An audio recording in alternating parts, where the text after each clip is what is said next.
chứ nè bó miên lụa ấy tiệt đá nè bó anh hàng bàn đấy chá nè ôn bong miên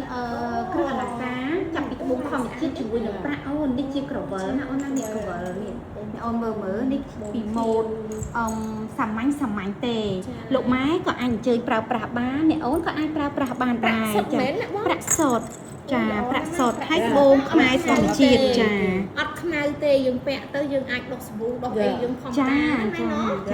hay mô sầm mảnh cứ dương pẹ chiaประจำថ្ងៃបានតែម្ដងត្រូវតែនឹងមានឡាំថ្លៃណាបងពាក់ប្រាក់ក៏ស្អាតដែរខ្ញុំចង់និយាយអញ្ចឹងណាហើយនឹងមានជាសហប្រាក់ពីត្បូងធម្មជាតិខ្សែដៃហើយនឹងមានត្បូងធម្មជាតិដែរអ្នកអូនអាចយកទៅចាប់គ្រឿងអលង្ការដោយខ្លួនឯងបានអ្នកអូនគ្រាន់តែជាវត្បូងទៅហើយអ្នកបងអាចឆ្នៃឲ្យអូនបានឬក៏អ្នកអូនអាចឆ្នៃខ្លួនឯងជាមួយនឹងជាងរបស់អ្នកអូនក៏បានដែរណាខ្ញុំស្រឡាញ់ត្បូងនេះត្បូងខេត្តរតនគិរីយើងហ្នឹងមែនណាបងចាត្បូងនេះឈ្មោះអាကွាម៉ារីនហ្នឹងមែនទេអូនអាကွាម៉ារីនត្បូងខេត្តតកែវសឺខនឌីរីប៊លូសៃខនចាប៊លូសៃខនហ្នឹងម៉ែខ្ញុំស្រឡាញ់ត្បូងហ្នឹងណាម៉ែចាំអានេះគេថាបឹងកចាលោកម៉ែពណ៌រៀងបៃតងបែបជក់ស្ពៃចាហើយចំណែកឯនេះគឺទទឹមបៃលិនចាកុំភ័យអីបងម៉ែខ្ញុំទំនុកដីបានណាចាហើយនេះត្បូងទទឹមកាចិត្តចាបងហើយចំណែកឯត្បូងនេះវិញគឺចូលបញ្ចូលគ្នាមានអានេះគឺត្បូងរតនគិរីចាត្បូងនេះត្បូងខៀវគឺត្បូងកណ្ដៀងឯត្បូងក្រហមនេះតែវាក្រហមលក្ខណៈបែបទឹកក្រូចចាអានឹងហៅថាអាសង្ជាហើយចំណែកក្រហមនេះគឺរូប៊ីចាលោកម៉ែហើយអានេះគឺបឹងកោចាចាហើយឯកដោកដានេះគឺត្បូង blue cycon ដែរចាហើយចំណែកឯមួយនេះវិញលោកម៉ែឃើញអញ្ចឹងត្បូងធម្មជាតិគឺអត់ដូចគ្នាទេមែនទេលោកម៉ែឃើញទេចាពណ៌គឺខុសគ្នាទាំងអស់តែម្ដងចាអាទូចនេះគេហៅថាបុតអាសង្ជាចាហើយអាក្រហមនេះគឺទទឹមហើយនេះបឹងកចាចាហើយកដានេះគឺរតនគិរី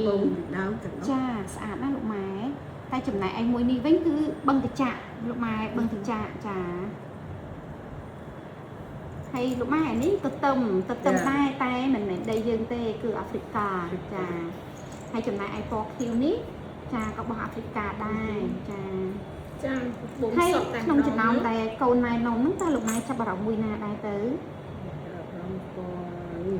អូក្រហមចាអាហ្វ្រិកាក្របពីធំចាតែស្អាតហើយតម្លៃសមរម្យទេលោកម៉ែតម្លៃសមរម្យមែនតើ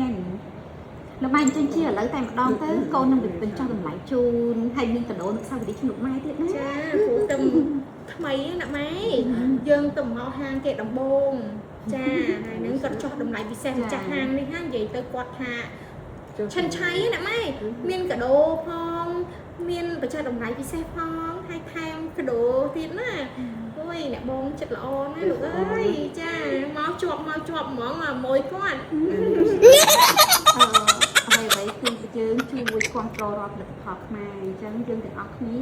ការគ្រប់គ្រងផលិតផលខ្មែរគឺផ្ដើមចេញពីយើងទាំងអស់គ្នាអូនមិនថាជាគ្រឿងអលង្ការឬក៏ផលិតផលផ្សេងណា